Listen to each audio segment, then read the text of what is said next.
आप सभी भाई लोगों को मेरा नमस्कार। Devansh Hindi classes YouTube channel में आपका हार्दिक अभिनंदन है। मैं JR. Sir, Hindi assistant professor night PG college में हूँ। देखिए, कल आपके और मेरे बीच में जो टॉपिक चल रहा था वो टॉपिक चल रहा था भक्ति काल का, और भक्ति काल में बात चल रही थी निर्गुण काल धारा की। तो निर्गुण काल धारा जो है, कबीरदास जो प्रवर्तक रहे, कौन कौन उनके प्रमुख कवि थे, किस तरह की बातों का इसमें जिक्र किया गया है, भगवान का किस तरह के रूप की इसमें पूजा की जाती है, क्या उसकी साधना और पद्धति है, ये सारी बातें अपन कर चुके थे। तो कल मैंने उसके विभिन्न निर्गुण काव्यधारा की विशेषता, जिनमें 10 विशेषताएं मैंने आपको नोट करवाई थी, और उनको अच्छी तरह से थोड़ा सा देख लेना। कुछ शेष बची हुई थी जिनके विषय में मैं शॉर्टकट में आपसे चर्चा करना चाहता हूँ। तो देखिए, अगला जो दिया है कृष्ण का, ये जो है आपका क्या है, निर्गुण काल। क्या है? संत काल बोलो, संत काल या फिर निर्गुण काव्यधारा बोलो, बात एक ही है। तो देखिए, यहाँ ये रह गई थी, कल तो शॉर्ट में पर चर्चा कर लेते हैं। तो रहस्य भावना की अभिव्यक्ति निर्गुण काव्यधारा की या संत काव्यधारा के या ज्ञान मार्गी काव्यधारा के या ज्ञान आश्रय काव्यधारा की बात एक ही है। उसमें रहस्य भावना की ओर इशारा किया है। इसका मतलब है कि हिंदी जगत में कबीरदास जी पहले रहस्यवादी कवि हैं जिन्होंने रहस्यवाद की व्याख्या की है। अब रहस्यवाद क्या है? रहस्यवाद जो है तो वो क्या माना है उन्होंने, जो जीवात्मा है और परमात्मा का जो संबंध है ना, वही रहस्यवाद है। उस रहस्यवाद की ओर इशारा उन्होंने किया है। तो देखिए, इसका मतलब है कि रहस्य क्या है? इसका मतलब है कि जीवात्मा परमात्मा से अलग होकर संसार में आती है, फिर उसको यहाँ रहते रहते बहुत दिन हो जाते हैं और उस परमात्मा के लिए फिर वो तड़पती है और फिर अंततः उसी में जाके विलीन हो जाती है। इस रहस्य को दिखाया है। तो उन्होंने उदाहरण दिए हैं। एक उदाहरण तो उन्होंने दिया था, क्या था कि जल में कुंभ में जल, बाहर भीतर पानी, फूटा कुंभ जल जले समाना, ये तत् कथो ज्ञान। ज्ञानियों ने ये बात बताई थी, जिसमें क्या दिया है कि एक बड़ा, ये क्या है, ये समुंदर है, इस समुंदर के बीच में ये क्या है, ये घड़ा है। समुंदर के बीच में ये क्या है, ये घड़ा है। अब ये घड़ा, इसका मतलब ये पानी जो बड़ा है, ये किसका रूप है? परमात्मा का। ये किसका रूप दिया है? परमात्मा। और इस घड़े के अंदर जो पानी है, ये किसका रूप है? आत्मा का। आत्मा का ये घड़ा जो है, ये घड़ा किसका रूप है? ये शरीर का है। शरीर जो किससे मिलता है? 5 भौतिक तत्व, 5 भौतिक तत्व, 5 भौतिक तत्वों से मिलके बनता है अपना शरीर। यही रहस्यवाद उन्होंने दिया है कि मानव का जो शरीर है वो मिट्टी के घड़े के समान है। जिस तरह से मिट्टी के घड़ा 5 तत्वों से बना होता है, उन्हीं तत्वों से मानव का शरीर बना होता है। जलने के बाद वो भी मिट्टी हो जाता है और घड़ा भी फूटने के बाद मिट्टी हो जाता है, जिसमें अग्नि, जल, वायु, प्रकाश सारी चीज़ों की जरूरत पड़ती है। तो वही तत्व मानवीय शरीर में है। तो उन्होंने क्या दिया था कि घड़े को शरीर का संकेत दिया है। आत्मा का जो घड़े के अंदर पानी है, उस घड़े के अंदर का जो पानी है ना, वो क्या है? बड़े पानी का शॉर्ट रूप है, तो वो जीवात्मा का रूप दिया है। और ये समुद्र, ये सागर का रूप है, तो ये किसका है? ये परमात्मा का रूप है। अब फूटा कुंभ जल जले समाना। अब ये कुंभ जो है, कुंभ का मतलब घड़ा, कुंभ का मतलब है घड़ा। घड़ा फूटा तो ये पानी इसी में मिल गया, ये दीवार मिट गई, और वो जो जीवात्मा रूपी ये संकेत था, ये इस पानी में मिल गया बड़े में। तो ज्ञानी कहते हैं कि अब कुछ कहा ना जाए, कि आप कुछ नहीं कह सकते। ज्ञान उन्हें बताया है कि पानी घड़े का मिल गया है, बड़ी परमात्मा रूपी पानी में, अब उसको अलग करना बहुत मुश्किल है।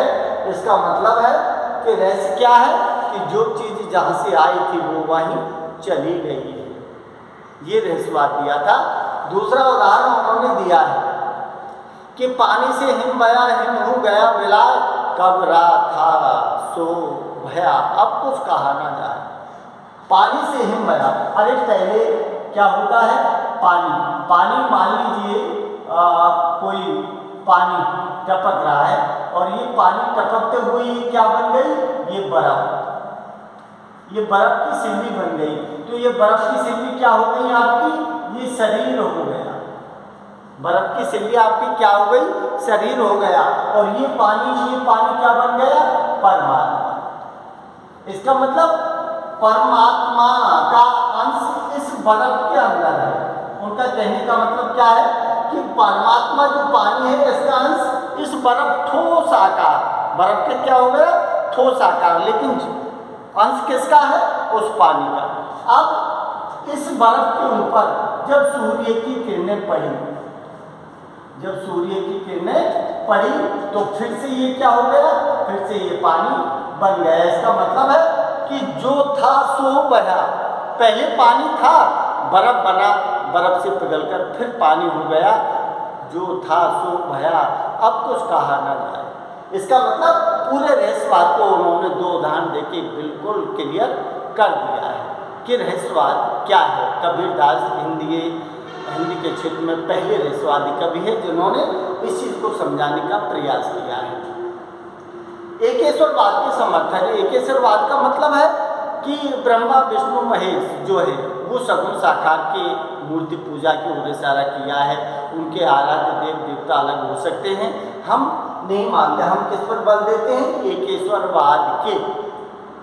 एकेश्वरवाद इसका मतलब एक ही ईश्वर है, चाहे उसको ब्रह्मा में पूजो, चाहे विष्णु में पूजो, चाहे उसको महेश में पूजो, एक ब्रह्मांड नियंता जो शक्ति है ना वो एक है।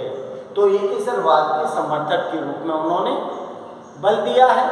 वो विभिन्न जगहों को दौड़ धूप नहीं करते हैं और न वो एक से अधिक भगवान मानते हैं। इसलिए एकेश्वरवाद के समर्थक हैं कबीरदास जी। कबीरदास जी के धारा के प्रमुख कवि शांत और भक्ति रस की अभिव्यक्ति है, क्योंकि जब भगवान की भक्ति करते हैं तो ऑटोमेटिक है कि शांत रस उत्पन्न होता है। भक्ति में शांत रस उत्पन्न होता है, और क्योंकि रस एक नहीं 9 और 2 11 रस माने हैं जो विभिन्न परिस्थितियों के अनुकूल होकर अपने आप उत्पन्न होते हैं मानव के शरीर के अंदर से। तो शांत रस का मतलब जैसे दिया है उन्होंने कि लागे बूंद विनस जाए पल में गर्म करे क्यों इतना, कि रे मन तन कागज का पुतला। रे मन कि हे मानव कि तेरा जो शरीर है ना ये कागज के पुतला है। रे मन तन कागज का पुतला, लागे बूंद भिनस जाए पल में गर्व करे क्यों इतना, कि हे मानव तू इतना गर्व क्यों करता है। तेरा जो शरीर है ना ये कागज के पुतले के समान है। जैसे कागज में बूंद पड़ने से एक पल एक सेकंड में वो नष्ट हो जाता है, वैसे ही तेरा जीवन है। तो उन्होंने शांत रस और भक्ति रस के अभिव्यक्ति, भगवान की जब भक्ति करते हैं तो शांत रस उत्पन्न होता है। तो उन्होंने भक्ति रस और शांत रस जो है उनकी इसमें अभिव्यक्ति दिखाई है। सदुकड़ी और खिचड़ी भाषा। सदुकड़ी भाषा का प्रयोग किया है। तो सदुकड़ी का मतलब है कि भाई साधु की भाषा है, इसलिए सदुकड़ी बोला है। दूसरा नाम खिचड़ी भाषा दिया है। खिचड़ी क्यों दिया है, क्योंकि साधु विभिन्न संप्रदायों से थे, एक वर्ग विशेष के नहीं थे। विभिन्न संप्रदाय अलग अलग वर्ग के होने के कारण क्षेत्र विशेष अपनी जो भाषा है उस भाषा की उसमें मिलावट हो गई।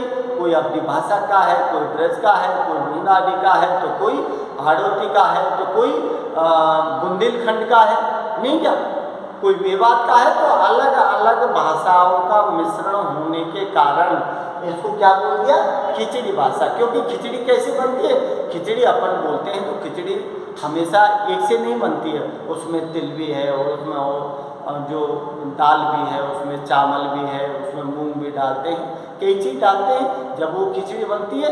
इसीलिए विभिन्न वर्ग क्षेत्र विशेष की जनभाषा और साधु के अलग अलग वर्ग क्षेत्र से होने के कारण उनकी भाषा को खिचड़ी बताया है कि सदुकड़ी भाषा, खिचड़ी भाषा। ये किसमें होती है, निर्गुण काव्यधारा, संत काव्यधारा के संत काव्य है ना, संत जो लोग हैं उनकी भाषा को खिचड़ी भाषा या सदुकड़ी भाषा के नाम से जाना गया है। आचरण की शुद्धता पर बल दिया है, तो ये बात ठीक है, क्योंकि जो कबीरदास जी हैं उन्होंने मन की पवित्रता और शुद्धता और मानव के आचरण की ओर इशारा किया है कि मानव का आचरण जितना अच्छा होगा, जितना पवित्र शुद्ध होगा, उसकी भक्ति उतनी ही पवित्र होगी और उसको भगवान की प्राप्ति जो है ना उतनी ही जल्दी। जैसे भोले भाव में ले रघुराई, तो भोले स्वभाव वाले मन शुद्ध आचरण वाले व्यक्तियों को बड़े जल्दी रघुराई की प्राप्ति हो जाती है। इसीलिए उन्होंने क्या दिया है, आचरण की शुद्धता पर बल दिया है। आचरण को सुधारो, अगर आदमी का आचरण बेकार है, नैतिक पतन हो गया तो आदमी जीरो हो जाएगा। इसीलिए आचरण और नैतिकता को हमेशा पवित्र और शुद्ध रखना चाहिए, तो ही आदमी की वैल्यू बनती है।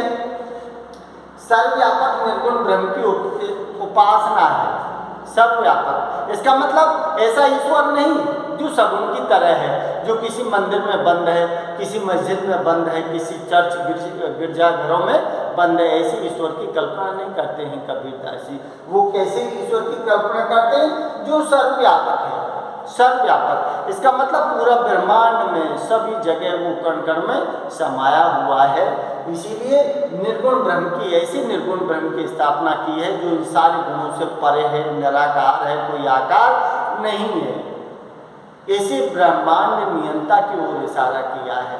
तो क्योंकि जैसे उन्होंने कहा है कि मुझे कहाँ ढूंढे बंदे, मैं तो तेरे पास में, खोजी हो तो तुरंत मिले पल भर की तलाश में, कि मैं तो एक पल एक क्षण की तलाश में मिल जाता हूँ, बस मुझे खोजने वाला होना चाहिए। मैं तो हमेशा आपके पास हूँ, क्योंकि अंश उसका है, जीव उसका है हमारे अंदर, तो वो तो हमेशा हमारे साथ रहता है। क्योंकि जगत पिता है, हमारे पिता माता को जितनी चिंता हमारी है ना, तो उसके जीव की उसको भी चिंता है, लेकिन वो आपको आभास नहीं कराता, हमेशा आपके साथ रहता है। सर्वव्यापक है, कण कण में व्याप्त है। हर योग साधना पर बल, जो निर्गुण संत काव्यधारा के लोग हैं, जो गोरखनाथ की परंपरा से चले हैं, क्योंकि शैव मत जो है जिसमें पाशुपति शिव जी को माना है, उसके बाद में मच्छिंद्र नाथ जो चले हैं, उसके बाद में कौन चले हैं, गोरखनाथ चले हैं, और गोरखनाथ के बाद भरतरी चले हैं। तो हठ योग साधना पर बल, कि ये जो साधना करते हैं ना, ये सहज सरल साधना नहीं होती है संतों की। हठ योग, हठ पूर्वक साधना करके उस सिद्धि को प्राप्त करते हैं। तो वो जज्बा इनके अंदर होता है, जिन सिद्धियों को वो आसानी से प्राप्त नहीं कर सकते, उनके लिए उसको हठ साधना कर कर उनको प्राप्त कर ली जाती है। तो क्या है, हठ योग साधना पर बल दिया है। नारी के प्रति दृष्टिकोण, नारी के प्रति दृष्टिकोण, जैसे नारी के प्रति दृष्टिकोण जो दिया है कबीरदास जी का, थोड़ा नारी के प्रति कैसा है दृष्टिकोण है, उपेक्षित दृष्टिकोण दिया है। नारी को ज़्यादा सम्मान की दृष्टि से नहीं देखा। क्यों नहीं देखा, क्योंकि नारी को भक्ति में सबसे बड़ी बाधा माना है। जहाँ नारी है वहाँ भक्ति नहीं हो सकती उनके अनुसार, क्योंकि खुद अरे जैसे तुलसीदास जी ने भी नारी के विषय में मैंने सगुन काव्यधारा, तुलसी राम काव्यधारा के अंतर्गत आपको बताया था कि तुलसीदास जी ने भी उसका विरोध किया है, जिसमें ढोर गंवार शूद्र पशु नारी ये सब सकल ताड़न के अधिकारी, वहाँ भी नारी का विरोध किया है। और यहाँ कबीरदास ने भी नारी का विरोध किया है। उन्होंने, कबीरदास ने लिखा है कि नारी की जहाँ परे अंधा हो तो भुजंग, कबीरा तिनकी कौन गति जो नित नारी संग। अरे नारी की झाई परछाई पड़ने मात्र से सांप अंधा हो जाता है। जो आदमी नित नारी संग रहता है तो उसकी बुद्धि तो क्या होनी है, बेकार होनी है। जब छाया मात्र से सांप अंधा हो जाता है तो रात दिन मानव उसके सानिध्य में रहता है तो वो पागल नहीं होता, पागल हो जाता है। तो उन्होंने इस पर नारी के प्रति दृष्टिकोण, क्योंकि नारी में भक्ति की बाधा माना है। और एक और दी थी उन्होंने, वो कहता है कि नारी को हम भी करीब पाया नहीं विचार, जब जानी तब पर हरी नारी बड़ी बला। कि नारी तो बड़ी बलाय है, हमने भी शादी कर ली लेकिन शादी करने के बाद में हमने उसको त्याग दिया, क्योंकि वो तो बहुत बड़ी बलाय, बड़ी आफत है, क्योंकि वो भक्ति में सबसे बड़ी बाधा मानते हैं। तो नारी के प्रति दृष्टिकोण, लेकिन कुछ भी हो, देखिए जितने भी, चाहे वो संस्कृत का कालिदास है, चाहे वो रामचरितमानस का तुलसीदास है, समझ रहे हो, गोस्वामी तुलसीदास है, और या फिर रामायण का जो वाल्मीकि है, चाहे वो निर्गुण कामधारा का कबीर दास है, ये सारे लोगों के पीछे किसी न किसी,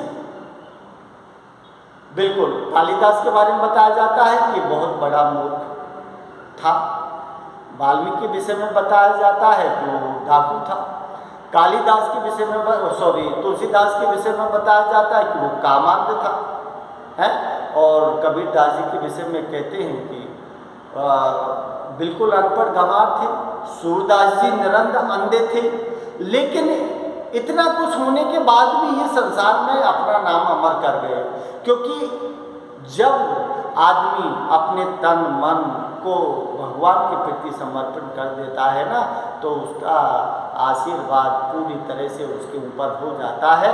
तो वाल्मीकि, डाकू से वाल्मीकि बना, उधर कालिदास से प्रकांड संस्कृत का ज्ञाता बना, इधर कामान के अग्नि को छोड़कर तुलसीदास रामचरितमानस लिखी, सूरदास ने बहुत बड़े काव्य लिखे, और निर्गुणपंथी कबीरदास ने अपने काव्यों की रचना कर दी साखी शब्द और रमेनी में।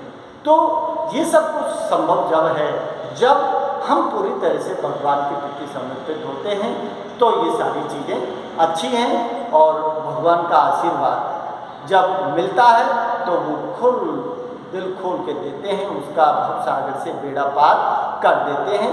तो इस प्रकार ये आपकी क्या थी, जो शेष बची हो, क्या संत काव्यधारा की विशेषताएं जो मैंने आपको कल बताई थी, जिनमें 10 थी, 10 के अलावा ये और हैं जो मैंने आपको बता दी हैं।